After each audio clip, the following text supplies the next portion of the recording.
Al-Jami' Shaghir kita sudah sampai pada huruf nun.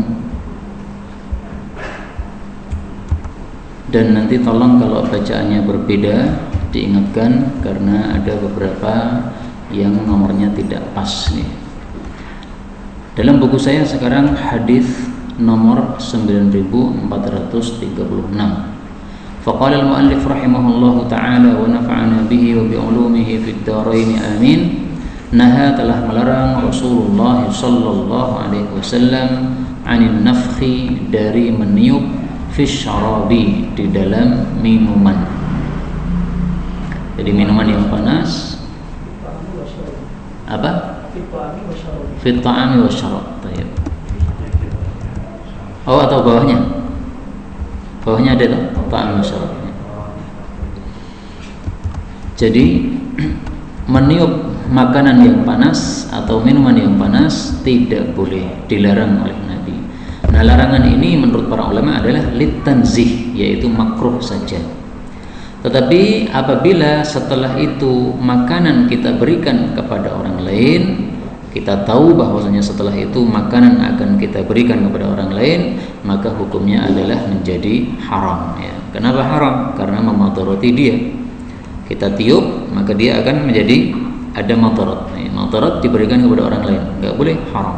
Ini menurut Al-Imam Ibnul Arabi. Dan ini sama saja, apakah ada sebab atau tidak ada sebab, sama saja, tidak boleh meniup. Contoh, ada sebab, dalam minuman kita ada semut. Nah, kita tiup supaya semutnya menepi, enggak boleh. Harus disendok semutnya supaya lenyap.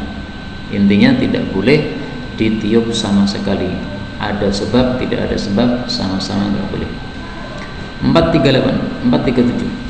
Nah, telah melarang Rasulullah sallallahu alaihi wasallam 'anil nafkhi dari meniup fit ta'ami dalam makanan wasyarabi dan juga dalam minuman. Hadis riwayat Ahmad sahih. Ini sama dengan tadi ya, hukumnya makruh kalau itu untuk kita sendiri, tapi kalau setelah itu makanan diberikan kepada orang lain maka haram, sebagaimana pendapat Ibnul Arabi rahimahullahu taala. Nah, ada satu ulama namanya Al-Imam Al-Muhallab. Beliau mengatakan larangan ini adalah kalau makan bersama orang lain. Kalau makan sendiri atau makan bersama orang yang tidak akan merasa jijik apabila kita meniup, maka tidak apa-apa, kata beliau begitu ya. Maka wanuzi'a, pendapat itu dibantah oleh para ulama. Enggak benar seperti itu. Karena kan di sini kan naha, Nabi melarang anin nafkhi untuk meniup fit ta'am dalam makanan wasyarab dan minuman. Tidak ada kata-kata kalau makan berjamaah, enggak ada.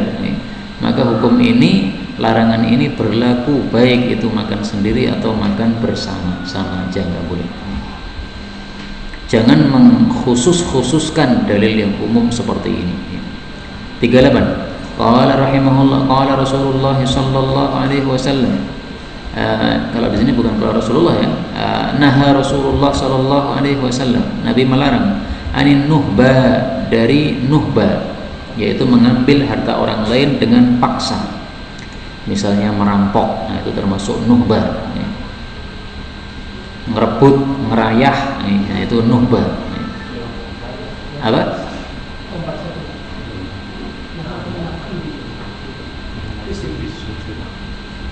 Oh, naha anin nafkhi fi sujud. Itu berarti hadis setelahnya. Saya ikuti bacaan antum. Nah, telah melarang Rasulullah sallallahu alaihi wasallam 'anil nafkhi, dari meniup fis sujud, ketika sujud, wa 'anil nafkhi, dan dari meniup fis syarab, ketika minum. Hadis ini derajatnya didhaifkan oleh Al-Albani. Meniup ketika sujud, para ulama mengatakan tidak boleh apabila sampai keluar dua huruf. Misalnya hus atau misalnya bus atau misalnya atau misalnya soh, karena dua kata itu atau dua huruf itu bisa bermakna. Kata-kata misalnya ini ada dalam Al-Quran, wala taqul lahuma Kata-kata hus itu juga ada maknanya ya, untuk gusah atau menghardik. Kata-kata soh itu juga ada maknanya dalam bahasa Arab, diamlah. Nah, maka para ulama katakan kalau meniup itu sampai keluar 2 huruf maka batal salatnya, karena sama dengan dia sudah berkata-kata. Padahal di dalam salat tidak boleh apa? Berkata-kata. Ya, ini dari sisi fikih. Adapun dari sisi hadis tadi, derajatnya adalah didhaifkan oleh Al-Albani. Lah bagaimana kalau di tempat sujud kita kotor, banyak debu? Rasulullah mengizinkan kita untuk mengusap debu tadi 1 kali usapan. Sekali usap, udah, baru kita kemudian sujud di tempat tersebut. Kalau masih kotor ya udah, memang diizinkan hanya sekali. Jadi solusinya bukan dengan ditiup, tetapi dengan apa? Diusap, supaya tidak keluar 2 huruf tadi. Karena kalau keluar 2 huruf batal salatnya, dianggap batal karena 2 huruf itu sama dengan sudah berkata-kata. Ada semut. Nah, maka pindah tempat sehingga geser, tidak ada masalah. Kalau berjamaah gimana? Nah, bisa sujudnya agak mundur dikit. Tapi kalau semutnya 1-2 ya kan nggak ada masalah. Nah, ini aneh nih, kenapa sejak awal nggak tahu kalau ada semut banyak? Perhatikan dulu sebelum salat nih, apakah kotor ataukah tidak, sehingga di tengah-tengah salat tidak akan terganggu. 440. Naha Rasulullah sallallahu alaihi wasallam melarang anin nuhbah. Benar. Yang tadi. Oh, berarti balik. Naha telah melarang Rasulullah sallallahu alaihi wasallam anin nuhbah, dari nuhbah, yaitu mengambil hartanya orang lain dengan paksa, ngerayah, ngerebut, ngerampok. Nah, itu semuanya nuhbah. Wal muflah, dan dari mutilasi. Orang yang sudah mati dipotong-potong telinganya, hidungnya, karena sangat benci sama orang ini, nggak boleh. Meskipun dia kafir tengik, nggak boleh. Karena hal tersebut bukan perbuatan orang yang beradab, sehingga dilarang oleh Islam. Kemudian 440. Nah, telah melarang Rasul sallallahu alaihi wasallam anin nuhbati, pakai tak. Kalau nuhbah itu adalah ya'khudha kullu wahidin minal jaish ma wajada minal ghanimah. Rebutan ghanimah belum dibagi, itu namanya nuhbah. Rasulullah melarang para pasukan yang berperang untuk rayaan rebutan ghanimah sebelum dibagi. Jangan, itu namanya ngerampok harta ghanimah atau ngerayah harta ghanimah. Enggak boleh. Serahkan semuanya kepada imam, nanti imam akan membagi-bagi. Wal khalisah, Nabi juga melarang dari khalisah. Khalisah itu adalah hewan yang diserang oleh binatang buas, kemudian berhasil kita selamatkan. Nah, hewan tersebut tidak boleh kita makan karena dia sudah mati. Kalau berhasil kita selamatkan masih dalam kondisi hidup, maka boleh kita makan apabila kita sempat menyembelihnya. Tapi apabila tidak sempat menyembelihnya atau sudah mati, maka itu namanya khalisah, hukumnya haram untuk dimakan karena termasuk bangkai. 41. Naha telah melarang Rasulullah sallallahu alaihi wasallam anin nauhi, dari meratap, wasyi'ri, dan syair, baik itu mendengarkan atau mendendangkan. Ratapan juga begitu, baik itu meratapi atau mendengar ratapan, sama-sama nggak boleh. Wat tasawir, dan gambar-gambar, maksudnya gambar makhluk bernyawa. Kalau makhluk tidak bernyawa nggak apa-apa, atau makhluk bernyawa tetapi tanpa kepala, nggak apa-apa. Wa juludis siba, dan kulit-kulit binatang buas, yaitu untuk dijadikan lemek atau tempat duduk, nggak boleh. Dipakai juga nggak boleh. Wat tabarruj, dan dari tabarruj. Tabarruj itu wanita menampakkan kecantikannya kepada selain mahramnya atau kepada selain suaminya. Dan untuk orang yang tidak mahram, nah, itu namanya tabarruj. Karena itu perempuan-perempuan tidak boleh pakai merah-merah di bibir apabila keluar rumah. Silahkan di dalam rumah pakai merah bibir, nggak ada masalah. Suaminya senang misalnya kalau dimerahin, nggak apa-apa. Tetapi kalau keluar rumah merahnya dihapus. saya malas ngebus, ya silahkan, nggak dihapus nggak apa-apa, tapi pakai cadar, sehingga keluar rumah merah-merah pada bibir tidak kelihatan orang, nggak masalah. Nah, ini termasuk yang banyak dilanggar oleh muslimat Indonesia. Rata-rata Indonesia ini muslimatnya tabarruj pada bibirnya. Wal ghina, dan nyanyian, nggak boleh mendengarkan, nggak boleh juga mendendangkan.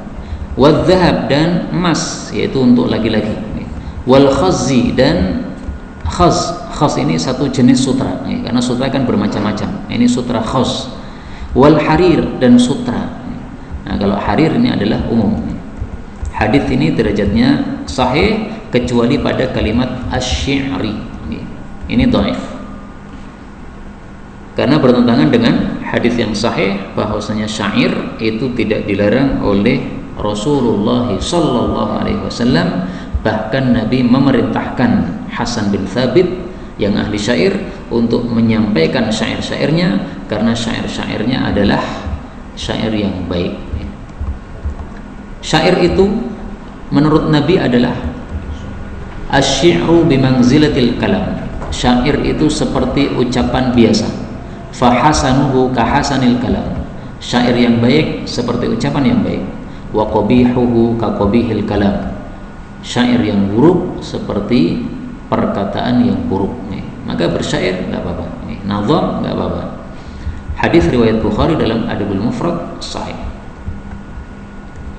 Nah, pakaian yang tabarruj iya. wanita itu untuk yang wajib tasbih, terus standar di sekolah anak itu pokoknya pakaiannya itu tidak banget gitu. Mungkin ada batasannya apa? Perempuan itu apabila pengen memakai baju yang syar'i, maka silahkan baca tulisan teman saya yang berjudul Mabahith fi al-libas syar'i lil mar'atil muslimah. Beberapa pembahasan dalam masalah pakaian yang syar'i untuk perempuan muslimah. Nah, di sini ada syarat-syarat nih. Kapan pakaian wanita itu disebut syar'i, kapan tidak.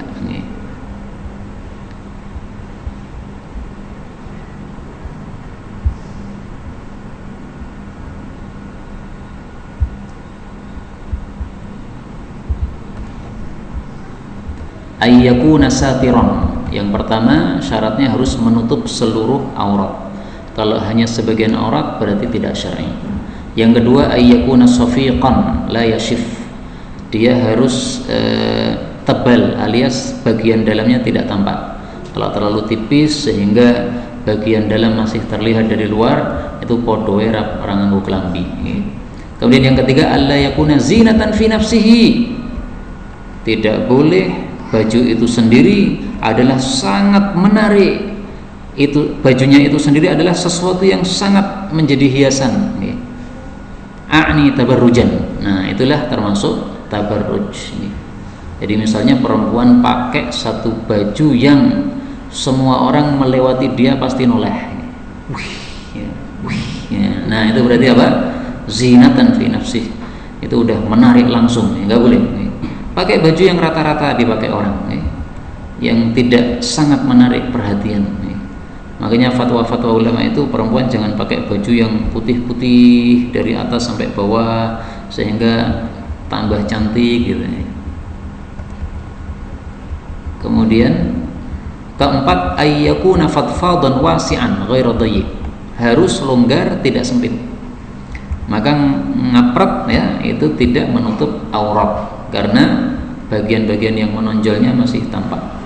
Yang kelima alla yakuna mubakharan mutayyaban. Tidak boleh berparfum baju tersebut. Kalau ada parfumnya masih terbau, maka itu adalah baju yang tidak syar'i. Yang keenam alla yushbiha libas rijal. Tidak boleh pakaiannya mirip pakaian laki-laki, karena menyerupai lawan jenis itu dilaknat di dalam Islam ini.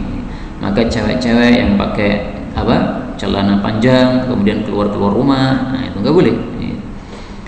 Yang ketujuh alla yushbiha libasal kafirat, tidak boleh menyerupai pakaiannya wanita-wanita kafir, ya. You can see dan sebagainya untuk di jalan loh, ya. Kalau untuk di rumah ya orang buka aurat semuanya boleh untuk suaminya, ya. Nah, apalagi sebagian aurat lebih boleh lagi, ya. Yang kedelapan, alla yakuna libasa syuhrah, jangan memakai pakaian yang menyebabkan terkenal, artinya pakaian yang CJDW, ya.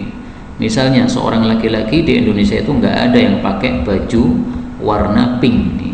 Nah ini supaya viral dia pakai semua pink, peci pink, gamis pink, sandal pink, motor pink, sehingga semua orang mengatakan ini manusia pink. Nah, itu namanya baju syuhrah, nggak boleh.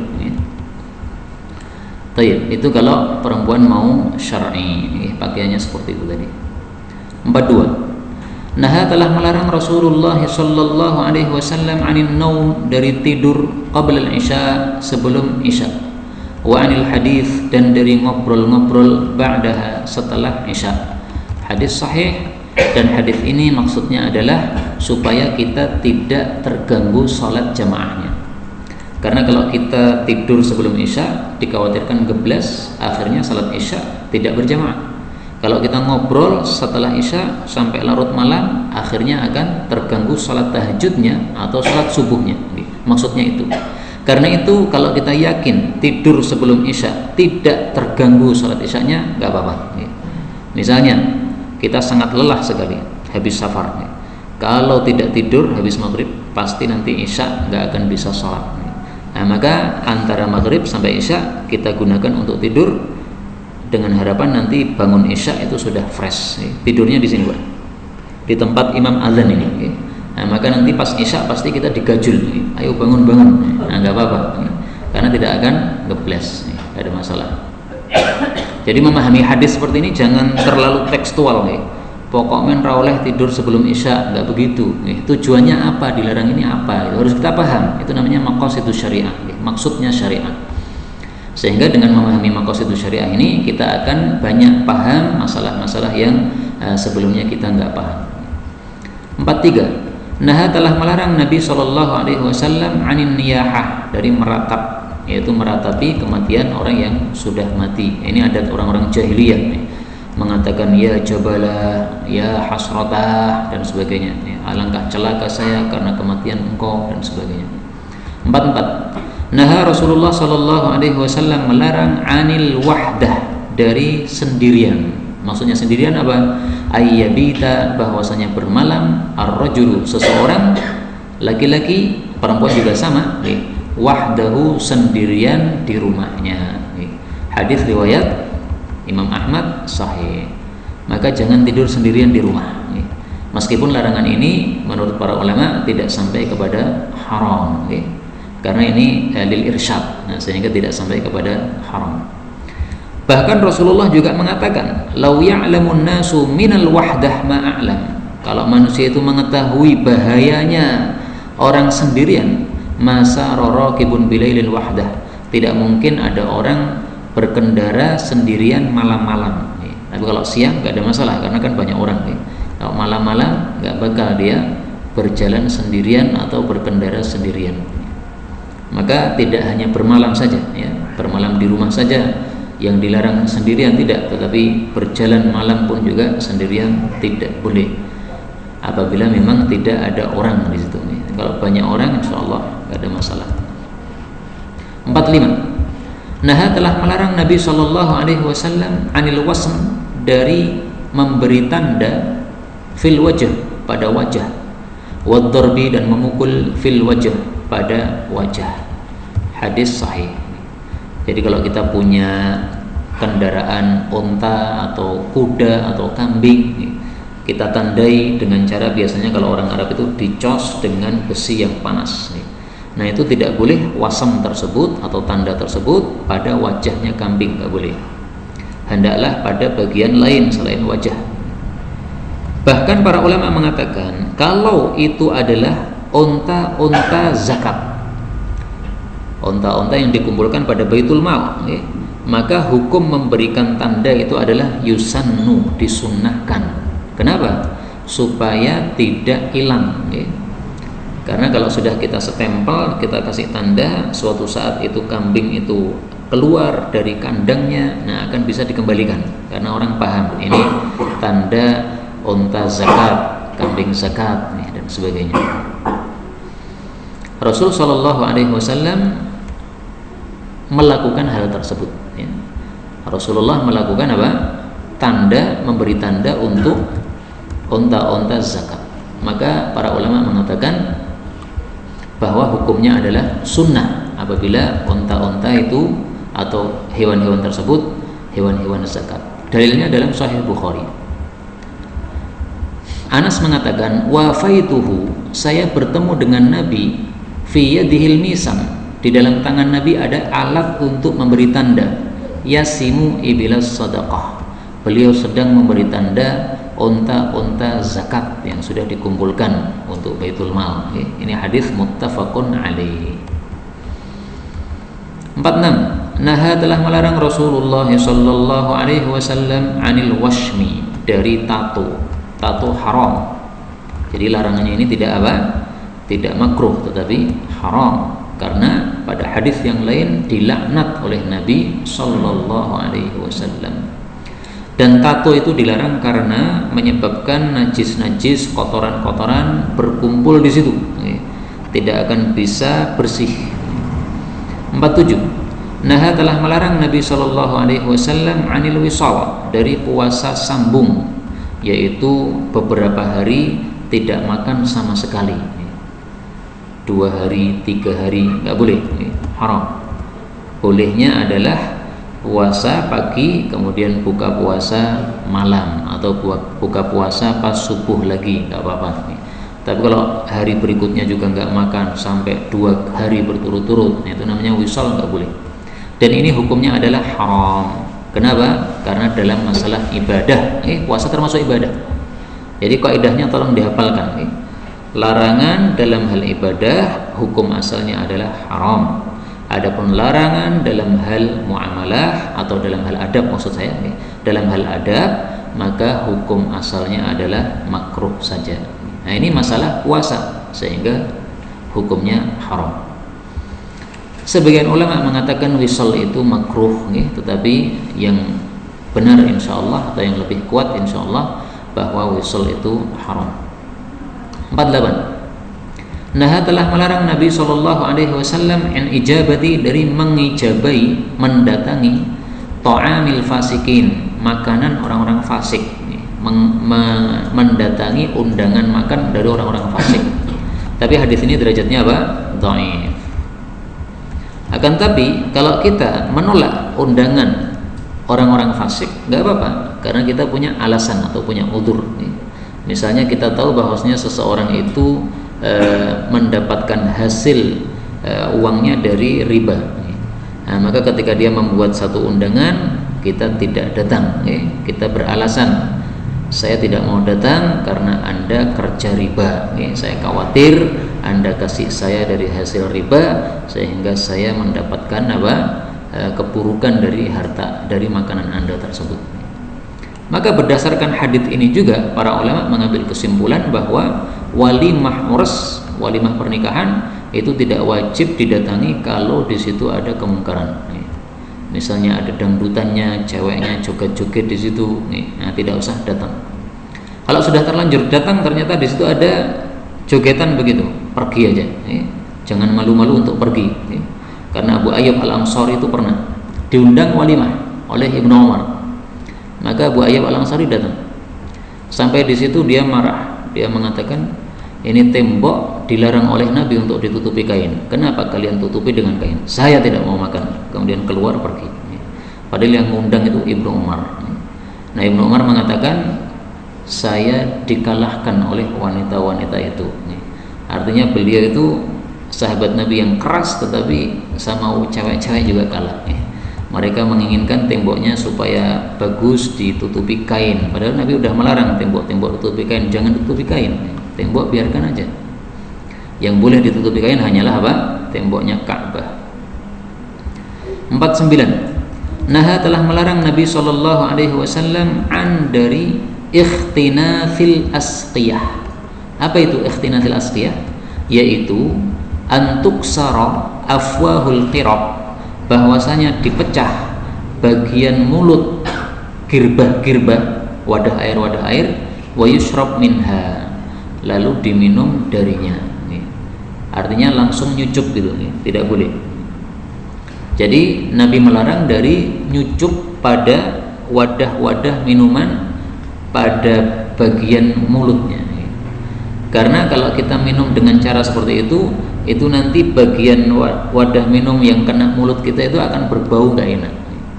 Maka seperti misalnya botol, ada botol besar yang minum dari situ banyak orang. Nah, cara minumnya jangan langsung kita tempelkan mulut kita pada mulut botol tadi, karena mohon maaf ya, bau mulut kita akan berpindah ke situ. Caranya adalah dituangkan ke gelas, atau caranya adalah dituangkan ke mulut kita tetapi tanpa menempel pada mulut.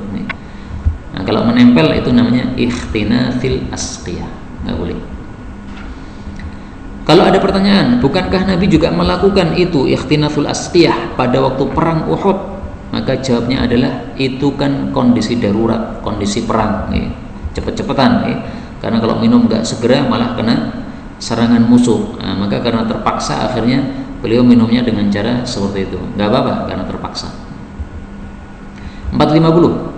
Nah, telah melarang Nabi SAW an istijaril ajir, dari mempekerjakan pekerja, hatta sehingga yubayyana lahu ajruhu atau yubayyana lahu ajruhu, dijelaskan kepada pekerja tadi upahnya berapa. Hadis ini derajatnya dhaif menurut Al-Albani. Tetapi isinya bagus karena supaya tidak terjadi percekcokan setelah itu. Kita panggil teman kita untuk nukang di rumah kita. Habis itu selesai kerja kita kasih sangu 70.000. Nah, dia merengut, biasanya 100 kata 70. Nah, ini gara-gara apa? Tidak dijelaskan upahnya.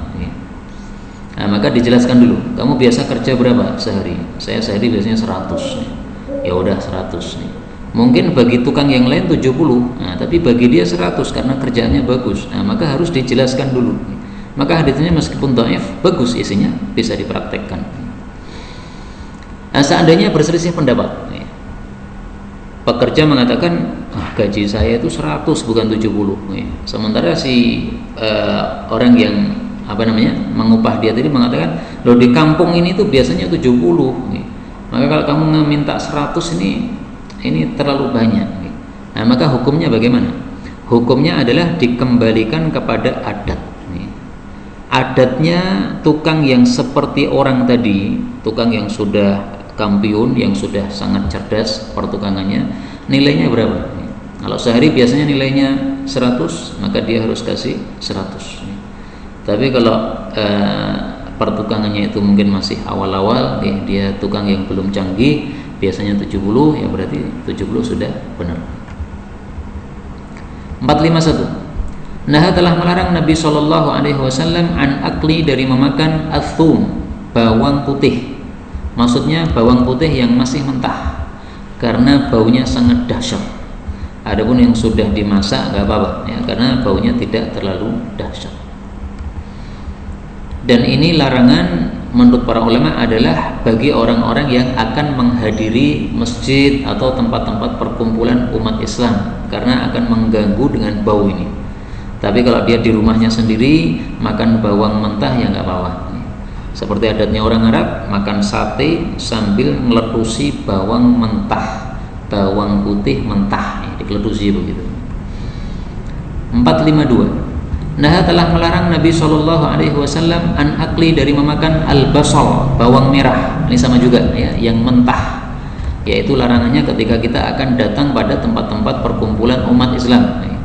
Tapi kalau kita datang, kita di rumah kita sendiri tidak mengganggu orang, nggak apa-apa.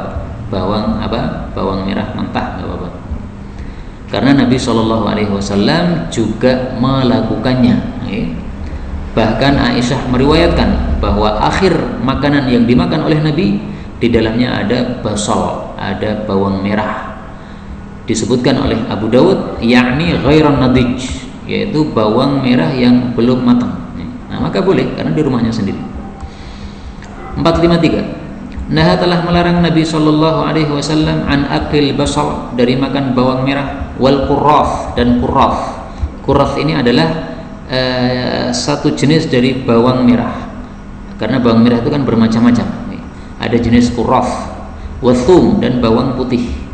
Intinya semua yang berbau maka dilarang oleh Nabi sallallahu alaihi wasallam karena akan mengganggu orang lain. Contohnya paling gampang apa? Pete. Pete itu dahsyat baunya, maka jangan makan pete kalau mau keluar. Kalau udah makan pete mau keluar, sikatan dulu, bersihkan dulu sampai bersih. Jangan sampai waladhdallin amin sebelah kita aminnya pete. Nah, salatnya nggak akan apa? Khusyuk. Termasuk juga rokok. Rokok ini baunya dahsyat ini. Kalau mau berjumpa dengan umat Islam, bau rokok lenyapkan dulu. Caranya gimana, Pak? Bau rokok dilenyapkan caranya gimana? Nah, katanya orang-orang yang suka ngerokok itu makan karak. Setelah ngerokok makan karak, maka rokoknya hilang. Wallahu alam, saya nggak pernah ngerokok, nggak tahu. Ini yang ngomong orang yang suka ngerokok. Tapi kalau ternyata tidak bisa dibersihkan, maka bersihkanlah giginya, rontoki dulu, baru salat jamaah ke masjid. 54. Nah, telah melarang Nabi sallallahu alaihi wasallam an akli, dari makan al-hirrah, kucing. Jadi daging kucing haram. Wa an akli thamaniha, dan dari memakan harganya kucing, alias tidak boleh menjual kucing. Tetapi hadis ini derajatnya adalah dhaif menurut Al-Albani. Saya ingin jujur di sini, karena ini masalah yang memang diperdebatkan oleh para ulama. Apakah boleh enggak menjual kucing ataukah tidak boleh menjual kucing? Nah, di sini qala Ibnu Abdul Bar, berkata ulama mazhab Maliki Ibnu Abdul Bar, haditsu bai'is sinnaw, hadis tentang larangan menjual kucing, la yathbutu raf'uh, itu tidak sahih dari Nabi. Itu hanya sahih dari sahabat-sahabat Nabi sallallahu alaihi wasallam. Ini menurut siapa? Ibnu Abdul Bar. Sehingga wajar kalau muncul perbedaan pendapat dalam masalah ini. Sebagian kecil ulama berpendapat menjual kucing haram. Tetapi mayoritas para ulama berpendapat menjual kucing itu yang haram adalah yang la yuntafa'u biha, kucing yang tidak bisa dimanfaatkan. Tapi kalau kucing yang bisa dimanfaatkan karena keindahannya sehingga orang yang memandang jadi senang, ini satu manfaat, atau digunakan untuk berburu tikus, atau digunakan untuk apalah, pokoknya manfaat, maka diperbolehkan menjualnya menurut mayoritas para ulama. Wallahu a'lam bishawab. Ya kalau mau hati-hati nggak usah dijual lah, dikasihkan aja, kita dapat pahala daripada kita dapat uang. Lebih baik dapat apa? Pahala. Pilih pahala apa duit apa? Kalau yang pernah kucing sekarang kucing bagus. Nah itu. Ya itu pilih pahala apa duit?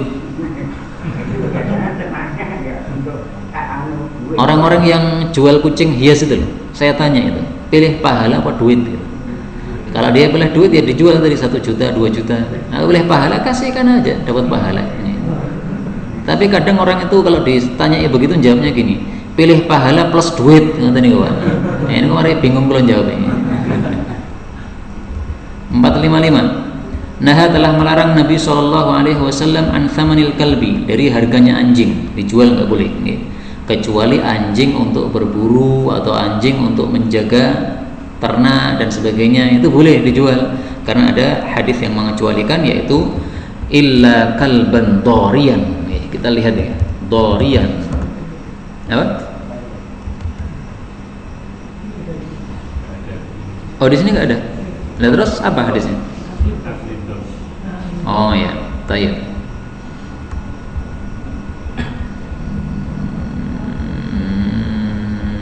Terus setelah dab,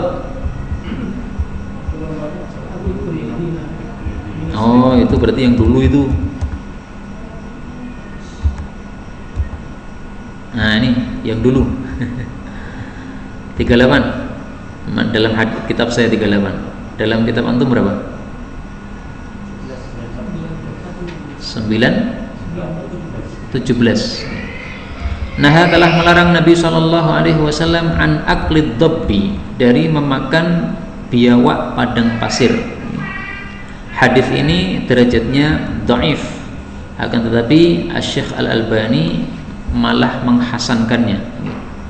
Yang zahir bagi saya adalah dhaif, karena Rasulullah SAW dalam hadis-hadis yang sahih adalah tidak melarang dari biawak, tetapi hanya beliau meninggalkan biawak. Bahkan beliau mengatakan la akuluhu wa la uharrimuhu, saya tidak mau makan biawak tapi saya tidak mengharamkan. Berarti kan tidak dilarang kan? Diperbolehkan, diizinkan oleh Nabi SAW. Karena itu jumhur ulama berpendapat bahwasanya biawak padang pasir dagingnya adalah halal tanpa makruh sama sekali. Kalau Hanafiyah mengatakan boleh atau halal tetapi makruh. Nah, kalau biawak Indonesia itu haram. Itu namanya adalah al-waralu. Yang paling bagus kitab dalam masalah ini adalah kitab Hayatul Hayawanil Kubra karya Ad-Damiri kalau nggak salah. Nah, di sini tulis saja al-waralu. Lihat pada huruf wawu. Al-waral. Nah, kemudian dijelaskan beliau itu dabbatun ala khilqatid dhab. Waral itu mirip bentuknya dengan dhab, dengan biawak padang pasir. Illa annahu a'dham minhu, tapi lebih gede dikit. Terus dia makanannya berbeda dengan dhab. Kalau biawak padang pasir itu makanannya rerumputan. Kalau biawak Indonesia itu makanannya apa? Nah, daging-dagingan. Apa? Bangkai manusia, terus bangkai tikus nih. Nah, makanya untuk waral ini hukumnya berbeda dengan dhab. Al-hukmu, hukumnya muqtadha ma taqaddam min aklihil hayyat, karena dia itu makanannya adalah ular-ular, annahu yahrum, maka dia haram. Wa hadha huwa adh-dhahir min qaulil aqdamin, dan inilah yang zahir dari ulama-ulama kuno, mereka mengharamkan waral. Warajjah ar-Rafi'i annahu yarji'u fihi ila istitabatil arab wa adamiha liqaulihi ta'ala.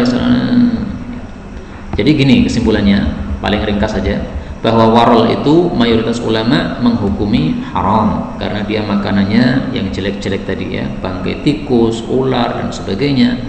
Tapi kalau sebagian kecil ulama memang ada yang menghalalkan. Termasuk komodo itu haram. Komodo bahasa Arabnya apa nih Pak? Itu perlu dicari lagi nih. Tayyib. 39. Nah, telah melarang Nabi SAW an akli, dari memakan kulli dzinabin minas siba, setiap yang memiliki taring dari binatang-binatang buas. Binatang buas definisinya adalah binatang yang menyerang kepada sesamanya, yaitu kepada yang sejenis dengannya dan dengan taringnya. Itu namanya binatang buas. Kalau menyerang kepada binatang lain yang tidak sejenis atau tidak selevel, yaitu bukan buas. Ayam makan laron, ya udah biasalah, itu bukan buas nih. Cicak makan nyamuk, itu bukan buas nih. Tapi singa, nah ini menyergap sapi, padahal ini sejenis kan, sama-sama gedenya ini. Ini yang dimaksud binatang buas itu. Hadis muttafaqun alaih, sehingga hadis ini menunjukkan juga haramnya anjing, karena anjing termasuk dzinabin minas siba menurut para ulama. 340. Nah, telah melarang Nabi SAW an akli kulli dzinabin minas siba wa an kulli dzi mikhlab, dan juga setiap yang memiliki cakar minat thair, dari burung elang dan burung-burung besar yang lainnya, itu adalah haram untuk dimakan. Mungkin ada yang bertanya, apa sih hikmahnya kok diharamkan? Para ulama katakan, sesuatu yang kita makan dari binatang-binatang itu ada pengaruh sifatnya terhadap kita. Maka kalau kita suka makan binatang buas, itu sifat kebuasannya bisa berpindah kepada kita. Wallahu a'lam bissawab. 41. Nah, Nabi telah melarang an akli dari memakan luhumi daging-daging al-humuril ahliyah, keledai-keledai Cina. Yang dimaksud keledai Cina itu keledai. Orang Arab menyebut keledai dengan istilah keledai Cina, dan orang Arab menyebut zebra dengan istilah keledai liar. Nah, maka dalam Islam ini keledai liar alias zebra halal, keledai Cina alias keledai itu sendiri adalah haram. Muttafaqun alaih. Ada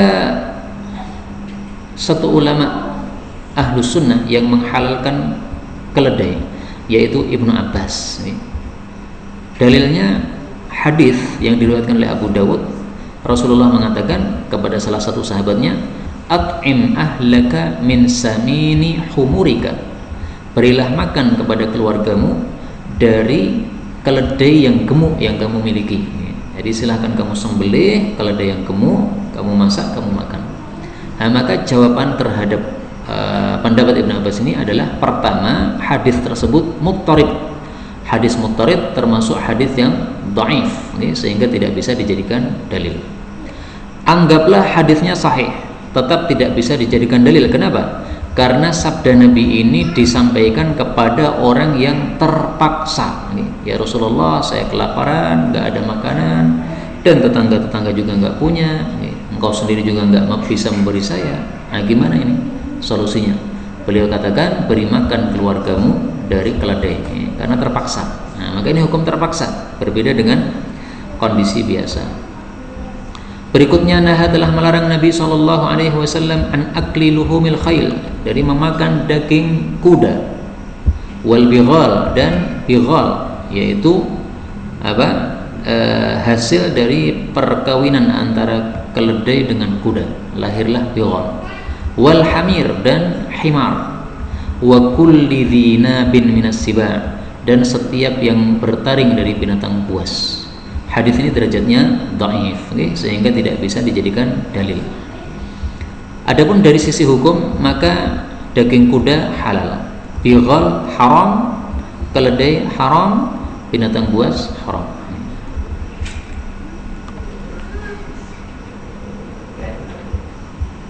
Bighal itu haram kenapa? Karena dia salah satu dari kedua orang tuanya adalah apa? Haram.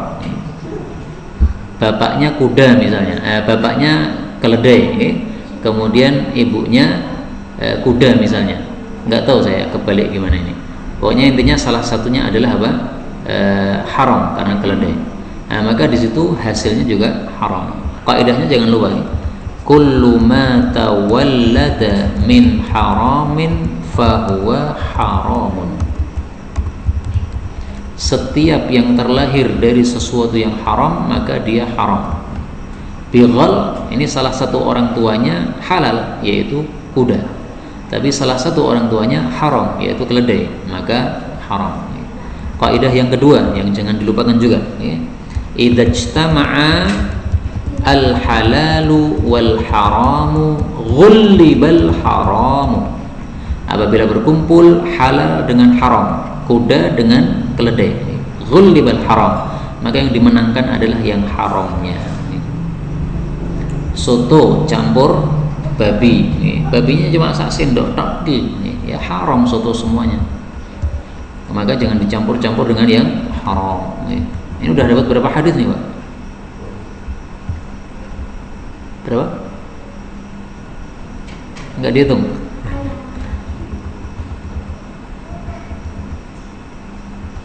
Kita lanjutkan lagi. Naha telah melarang Nabi SAW an aklil jallalah, benar? Ada 25. Jallalah benar ya? Jallalah ini adalah hewan pemakan tai. Contohnya ikan lele yang dimasukkan di sapi tank. Atau kalau di Jawa Timur itu ada ikan jendil.